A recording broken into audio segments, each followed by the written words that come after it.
నాకు తెలిసిన ప్రముఖుల జాబితా చాలా పెద్దది. కంగ్రాచ్యులేషన్స్. అండ్ వాళ్ళందరూ పెద్దవాళ్ళు. మీ సినిమాని మీరు లేనప్పుడు మెచ్చుకున్నారు. సింగీతం శ్రీనివాస్ గారు ఇటీవల చెప్పారు. అలా మీకు డైరెక్ట్గా అందిన కాంప్లిమెంట్ వేణుగారు. బోలెడండి. అంటే అంటే మళ్ళీ బలగం గురించి మాట్లాడితే ఆడియన్స్ బోర్ ఉండొచ్చేమో. సో మెనీ అండి, సో మెనీ. అంటే బలగంకి ఎస్పెషల్లీ వచ్చిన ప్రతి ప్రశంస ఇది బాగుంది, ఇది టాప్ 1, ఇది టాప్ 2 అలా లేదండి. అన్నీ టాప్ 1లోనే ఉన్నాయి. అంటే ఎవరు ఆ సినిమా గురించి మాట్లాడినా వాళ్ళ కళ్ళు, వాళ్ళ బాడీ మొత్తం మాడుతుంటే నాకు తెలుస్తుంది. ఆ ఎగ్జైట్మెంట్ తెలిసిపోద్ది కదండి.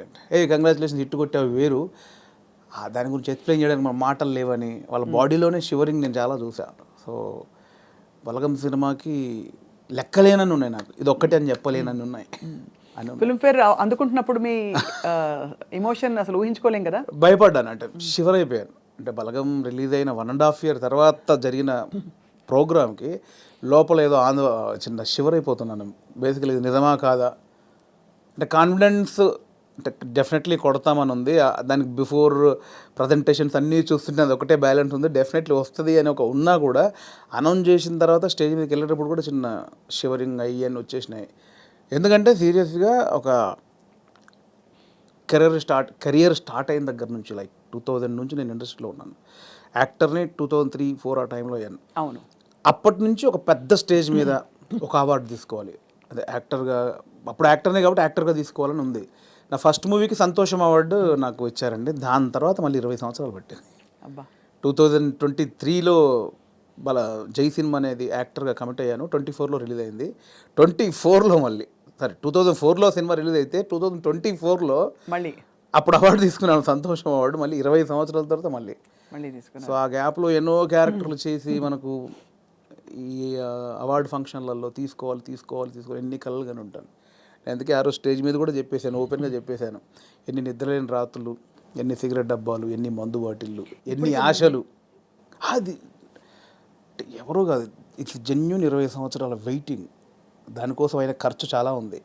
అందుకే ఆ స్టేజ్ మీద నాకు చెప్పాలనిపించింది. అది చెడు కావచ్చు, మంచి కావచ్చు, నేను ఎంత వేదన పడ్డాను అంటే నా అవార్డు కోసం కదా, ఒక సక్సెస్ ఏదో ఒకటి ప్రూవ్ చేసుకోవాలి. ఇండస్ట్రీ అంతా ఒక్కసారి నన్ను చూడాలి.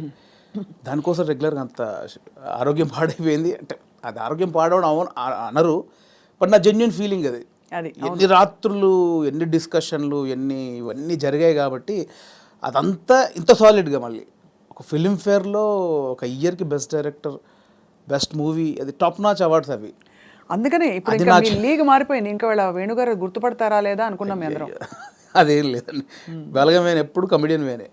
ఇంక 20 సంవత్సరాలతో కూడా నన్ను కమెడియన్ వేన్గా చూడవచ్చు, నాకు అది ఇష్టం బాగా. కానీ మీకు చాలా స్ట్రాంగ్ ప్రెజెన్స్ అండి యాజ్ అన్ యాక్టర్, కమెడియన్ కూడా. ఆ తెర మీద కొద్దిసేపు వచ్చినా కూడా ఒక్కసారి అంటే కొంతమందికి ఆ లగ్జరీ ఉంటుంది.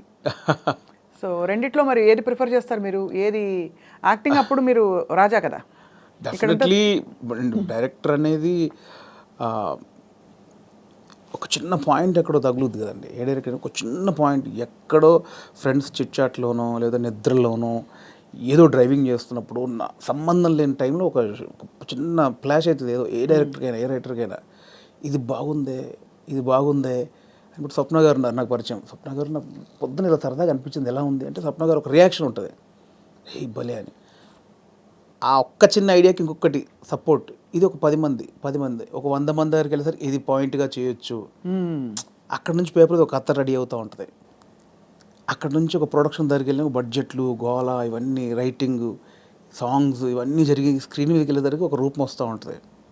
దాని తర్వాత మనకి ఎడిటింగ్లో ఒక ప్రాపర్, దాని తర్వాత ఆర్ఆర్, దాని తర్వాత మిక్సింగ్, అంటే ఎక్కడో ఒక చిన్న పాయింట్ కళ్ళ ముందు అలా రూపాంతరం చెంది. అంటే లైక్ బేబీ అండి, ఒక బేబీని కడుపులో పడ్డప్పటి నుంచి బయటకు వచ్చేదాకా తెలియదు. అవును, అంత ఉంటుందండి డైరెక్షన్. సో ఇది ఎప్పటికైనా ఇది గోల్డెన్. అంటే అనుభవించినట్టు తెలుస్తుంది. ఒక సినిమా తీసి అది హిట్ కొట్టినప్పుడు ఆ డైరెక్టర్ ఎందుకు అంత గడ్డాలు వేసుకుంటాడు, ఎందుకంత ఎగ్జైట్ అవుతాడంటే నాకు అనుభవించాక తెలిసింది దాని కష్టం. అంటే ఒక 5 years దాని వెనకాల నేను పడ్డ జర్నీ అంతా నాకు తెలుసు కాబట్టి. సో అది డైరెక్షన్ అనేది చాలా గొప్ప విషయం అండి, ఒక గొప్ప ఫుల్ఫిల్మెంట్ మీకు. అంతే, అంటే కంప్లీట్ ఒక థాట్ దగ్గర నుంచి ఎండ్ వరకు మనమే చూస్తాం దాన్ని. అవును. అండ్ యాక్టింగ్ అనేది అది కూడా అంటే నా నెక్స్ట్ సినిమాలో ఒక మంచి సెటప్ ఉంటుంది దానికోసం. అది కూడా సూపర్ అండి. అది నేను రెండు ఏది అంటే నేను చెప్పలేను. ఇది ఫ్రెష్గా అనుభవిస్తున్నా. కానీ ఇది ఇప్పుడు మీరు ఇలా అవార్డ్ విన్నింగ్ డైరెక్టర్ అయిపోయారు కాబట్టి కొంచెం ఎక్స్క్యూజ్ మీ అన్నట్టు ఉంటానేమో అందరు మీతో. అదేం లేదు, నేను ఎప్పుడు దాన్ని నమ్మను. అలా ఎక్స్క్యూజ్ అంటే నేను స్టేజ్ మీద మాటలు చెప్పనేమో. అంతేనా? అయితే ఇప్పుడు యాక్టింగ్ ఆఫర్స్ వచ్చినా వస్తాయి, కంటిన్యూ చేస్తారు. చాలా వస్తున్నాయి. బట్ నా రెండో సినిమా మీద అంటే ఇప్పుడు నాకు బలగం ద్వారా మీరే చూశారు, చాలా రెస్పాన్సిబిలిటీ వచ్చింది. అవును, బలగంతో దాంతో గురించి భయం చెప్పబోతున్నారు వేస్తుంది. అయితే. భయం వేస్తుంది. అంటే ఇంతమంది డెఫినెట్లీ నన్ను ఆశీర్వదించిన వాళ్ళందరూ మళ్ళీ నా సినిమా చూస్తాను, వాళ్ళని సాటిస్ఫై చేయాలి అనేది బాధ్యత, భయం ఎక్కువైపోయింది నాకు ఇప్పుడు బేసిక్గా. అందుకే ఈ సినిమా వరకు నేను పెద్దగా యాక్టింగ్ వైపు వెళ్ళట్లేదు. అరే. సినిమా తర్వాత డెఫినెట్లీ మళ్ళీ అంటే చిన్న చిన్న క్యారెక్టర్లు చేస్తున్నాను. Close friends, 3 days character, 5 days character, lengthy క్యారెక్టర్లు అయితే చేయదలుచుకోలేదు. కానీ ఇప్పుడు మీ ఎలాంటి కథలు చెప్పాలి మీరు అనుకుంటున్నారని మిమ్మల్ని అడిగితే ఏం చెప్తారు మీరు? మిమ్మల్ని మూవ్ చేసే కథలు ఇప్పుడే నాకు డెఫినెట్లీ మట్టి కథల మీద ఎక్కువ నాకు ఉంటుందండి. రియలిస్టిక్ థింగ్, కొంచెం ప్రాక్టికల్గా ఉన్న విషయాలను చెప్పాలనేది నాకు ఉంటుందండి ఎక్కువ. నా చిన్నప్పటి నుంచి చిన్న ఫీలింగ్ అదే.